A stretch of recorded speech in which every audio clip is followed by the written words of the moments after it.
안녕하십니까. 오늘은 요한복음 제57강을 공부합니다. 요한복음 57강은 요한복음 20장 19절에서 31절까지입니다. 요절 말씀은 29절입니다. 예수께서 이르시되 너는 나를 본고로 믿느냐? 보지 못하고 믿는 자들은 복되도다 하시니라. 우리의 믿음 생활에는 두 거대한 원수가 있다는 것을 아십니까? 우리는 종종 이 두 거인 앞에서 메뚜기처럼 작게 느껴질 때가 종종 있습니다. 우리를 작게 만드는 한 거인의 이름은 두려움입니다. 다른 하나는 의심입니다. 두려움과 의심, 이것은 약속의 땅에 들어가기 전 이스라엘 백성들의 문제였기도 했습니다. 그들은 믿음으로 홍해를 마른 땅처럼 건넜습니다. 승리의 함성을 외치며 기쁨에 충만하여서 약속의 땅 가나안을 향해 그들은 행진했습니다. 그리고 드디어 그들은 요단강 앞에 서 있습니다. 요단강 가보신 분들 알겠지만 매우 폭이 작은 강입니다. 그들은 요단강 건너편 비옥한 약속의 땅을 그들의 두 눈으로 볼 수 있었습니다. 그리고 약속의 땅에서 오는 그 향기도 맡을 수 있었을 것입니다.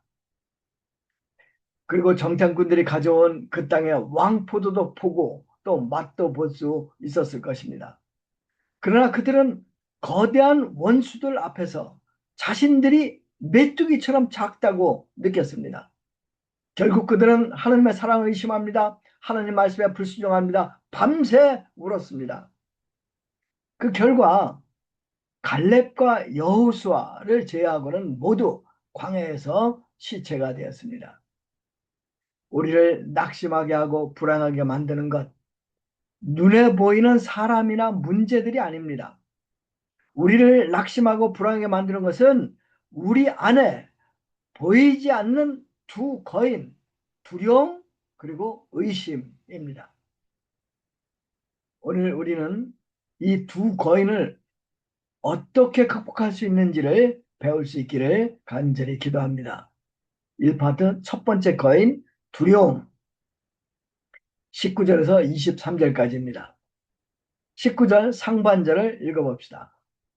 이날 곧 안식 후 첫날 저녁 때에 제자들이 유대인들을 두려워하여 모인 곳에 문을 닫았더니 남자의 덕목 용기입니다. 일반적으로 남자들은 무리 속에 있으면 강한 척합니다. 그런데 10명의 제자들은 함께 있으면서도 매우 두려워했습니다. 너무 두려워서 문을 꼭꼭 굳게 닫고 숨어 있습니다. 우리는 이 제자들 이해할 수 있습니다. 대제사장 안나스가 예수님을 신문하면서 제자들에 대해서 물어보지 않았습니까? 그들은 밖에서 들려오는 작은 발자국 소리에도 매우 민감하게 반응했을 것입니다. 여자들은 담대하게 예수님의 무덤으로 갈 때 이 남자들은 방구석에 두려움 때문에 숨어 있습니다. 이 두려워하는 제자들을 우리 예수님께서 어떻게 도우시는가 보겠습니다. 19절 하반절과 20절을 보십시오. 예수께서 오사 가운데 서서 이르시되 너희에게 평강이 있을지어다 하시고 이 말씀을 하시고 손과 옆구리를 보이시니 제자들이 주를 보고 기뻐하더라. 예수님은 제자들에게 먼저 평강, 샬롬을 주십니다. 부활하신 예수님께 제자들에게 주신 첫 번째 선물, 평강, 샬롬이었습니다. 그러면 예수님이 주시는 이 샬롬, 어떤 평강입니까? 예수님께서 제자들에게 주신 평강은 자신의 죽음과 부활을 통해 얻으신 하나님과의 화평입니다.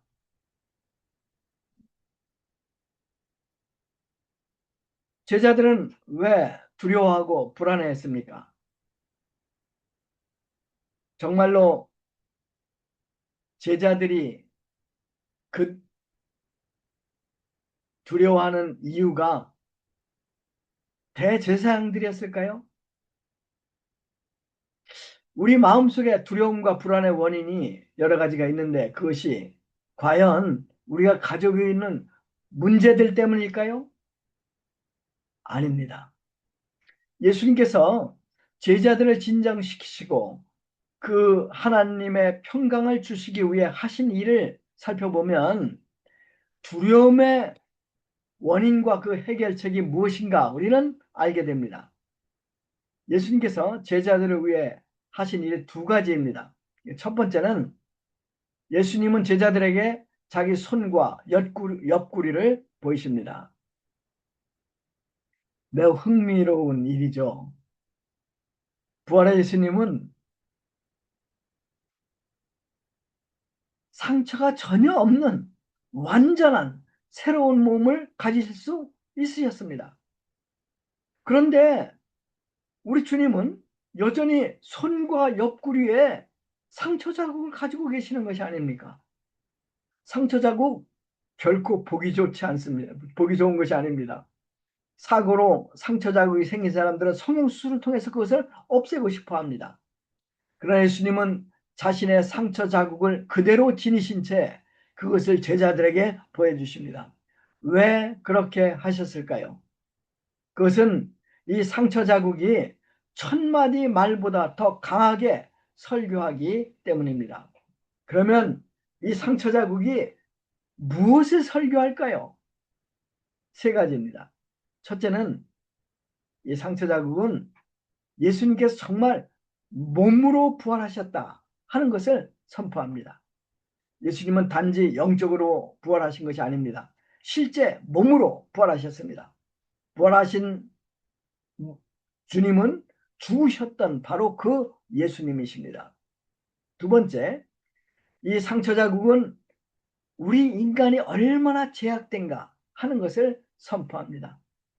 하나님께서는 인간들을 사랑하셔서 당신의 독생자 예수님을 주셨는데 인간들은 이 하나님의 아들을 십자가에 못 박습니다. 셋째로 이 상처 자국은 예수님의 가지고 계신 우리에 대한 절대적인 사랑을 선포합니다. 하나님께서는 주님의 죽음을 완전한 속죄 제사로 받으시고 그를 죽은 자 가운데서 살리셨습니다. 예수님의 상처 자국은 우리의 죄가 얼마나 심각한지 선포합니다. 그러나 동시에 우리를 향한 우리 주님의 사랑이 얼마나 큰지도 선포합니다.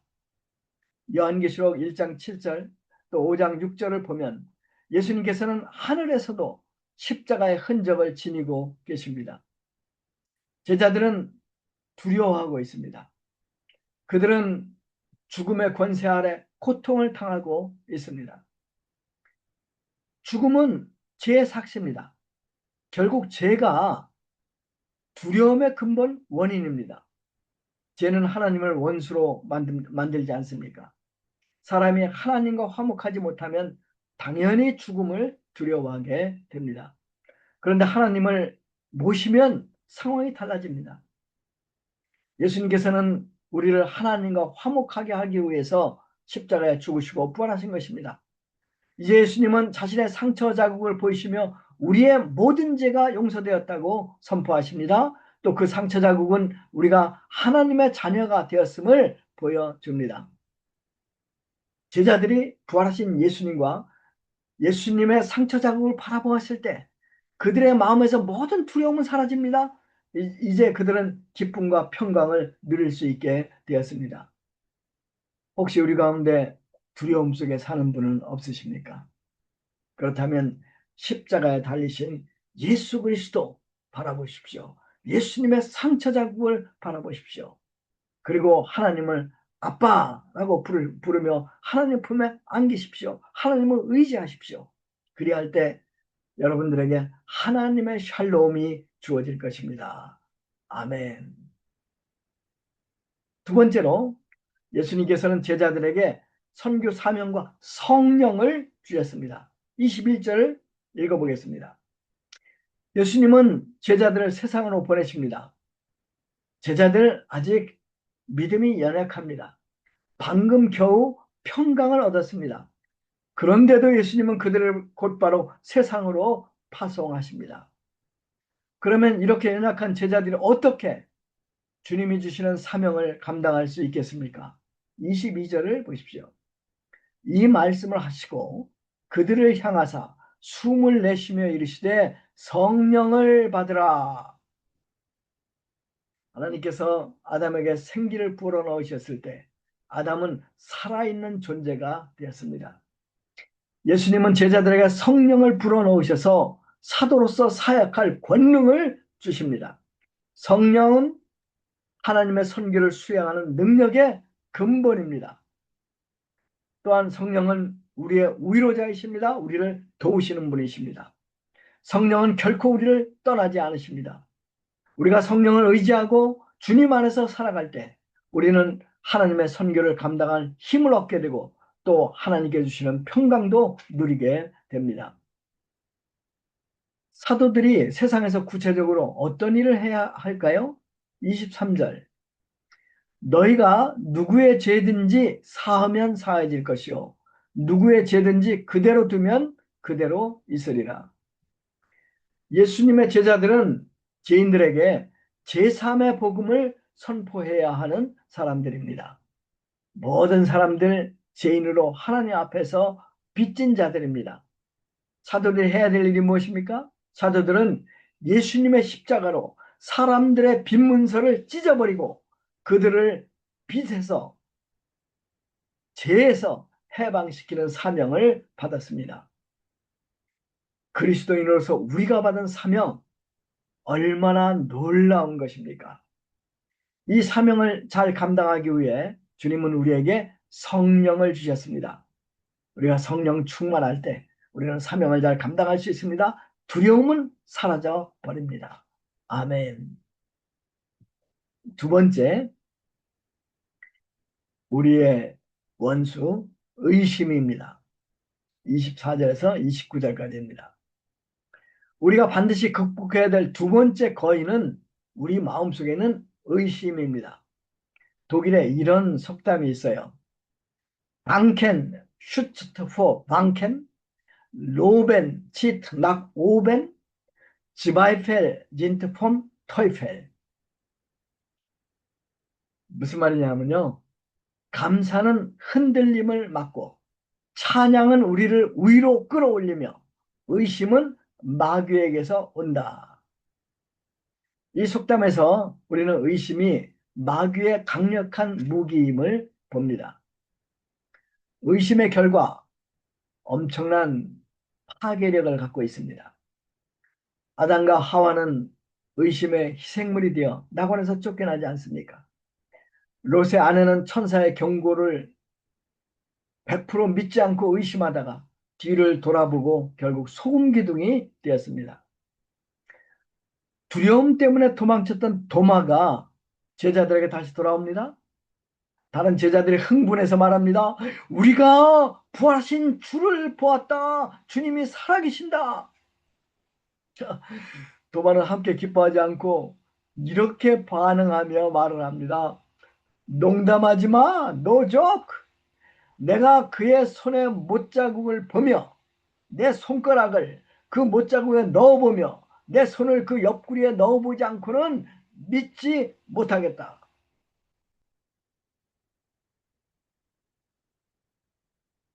자, 예수님은 이런 도마를 어떻게 도우십니까? 예수님은 이 도마를 8일 동안 고민하도록 내버려 두십니다. 매우 흥미로운 일이죠. 예수님이 원하셨다면 그 다음날 바로 오셔서 도마를 도와주실 수 있었죠. 그런데 예수님은 그렇게 하지 않으십니다. 도마가 8일 동안이나 고통하도록 내버려 두십니다. 이 8일 동안 도마는 가장 힘들고도 가장 긴 시간이었을 것입니다. 그의 얼굴은 점점 어두워졌을 거예요. 표정은 점점 침울해졌을 거예요.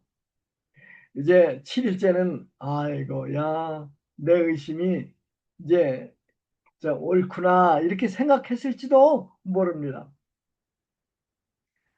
어쩌면 우리들 중에 지금 이런 힘든 파리를 지나고 있는 분이 있을 수 있습니다. 그러나 여러분 힘내십시오. 주님은 당신을 결코 잊지 않으십니다. 그리고 반드시 찾아오십니다. 여드레가 지난 뒤 제자들이 다시 집안에 모여 있었습니다. 이번에는 도마도 함께 있었죠. 그때 예수님께서 오셔서 그들 가운데 서시며 말씀하십니다. 너희에게 평강이 있을지어다. 부활하신 예수님은 더 이상 공간에 제약을 받지 않으십니다. 갑자기 제자들 중간에 나타나신 거예요. 제자들 엄청나게 놀랐을 것입니다. 예수님은 먼저 도마에게 이렇게 말씀하십니다. 도마야, 내 손가락을 이리 내밀어 내 손을 보고 내 손을 내밀어 내 옆구리에 넣어보라. 미동 없는 자가 되지 말고 믿는 자가 되라. 이 말씀은 예수님께서 도마의 말을 들으셨다는 것을 보여주지 않습니까? 도마가 자신의 의심을 말할 때 예수님은 그 자리에 안 계셨어요. 그러나 예수님은 그걸 다 들으셨죠. 무슨 말이에요? 예수님은 보이지 않게 제자들과 함께 계셨음을 알게 됩니다. 부활하신 예수님은 시간과 공간에 매이지 않으십니다. 예수님 영원하신 하나님이십니다. 어디에나 계시며 믿는 자의 영 안에 거하십니다. 우리는 이것을 이성으로 완전히 이해할 수 없습니다. 그러나 이것은 진리입니다. 레알리테트입니다. 도마는 주님의 말씀에 이렇게 반응을 합니다. 나의 주님, 나의 하나님. 예수님은 이제 그의 주님이시고 그의 하나님이십니다. 도마는 예수 그리스도를 단지 하나님의 아들이 아니라 하나님이라고 고백합니다. 예수님을 하나님이라고 고백한 첫사람이 바로 도마입니다. 영원한 의심자 도마가 놀라운 신앙 고백자가 되었습니다. 전승에 따르면 도마는 인도에서 복음을 전하다 그곳에서 순교했다고 합니다. 일부 학자들은 도마가 한국에 와서도 복음을 전했다고 말합니다. 금관 가야 초대왕 김수로는 도마의 전도로 예수님을 믿었다고 합니다. 의심자 도마는 하나님의 복음을 가장 먼 나라까지 전한 복음의 사자가 되었습니다. 그러면 우리는 어떻게 우리의 의심을 극복할 수 있습니까? 주님의 옆구리에 손을 넣어야 할까요? 아닙니다.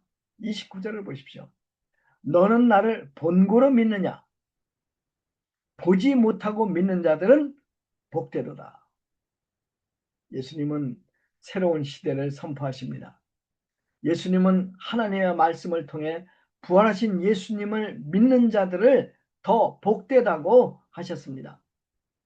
이 말을 근거해서 보면 우리는 도마나 다른 사도들보다 훨씬 더 복된 자들입니다.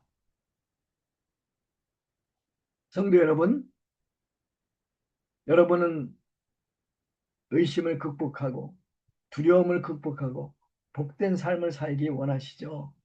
어떻게 할까요? 하나님의 말씀을 사랑하고 읽으십시오. 주님의 못 박힌 손과 팔을 바라보십시오. 그러면 두려움과 의심이 사라질 것입니다. 예수님을 정말 기쁨으로 따르는 이제 이 성령 충만한 제자로 변화되실 것입니다. 아멘. 기도하겠습니다. 예수님 감사합니다.